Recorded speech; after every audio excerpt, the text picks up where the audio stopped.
Kasi by edad nag-request ka eh. Happy birthday na tao. Maganda pa. 500. Ay, limang peso lang. 5,000.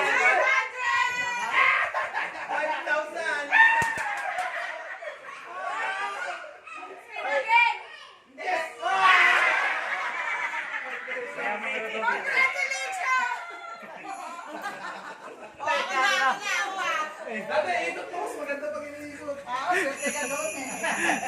Dito, pinaganda mo. Ay, Bella po. Natapat sa iyo. Ay, 500 na yan talaga. Ngayon, 500 na yan. Piso! Piso! Piso!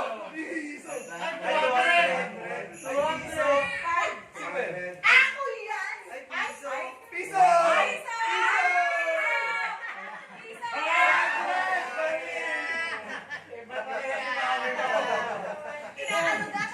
Parang airbender siguro.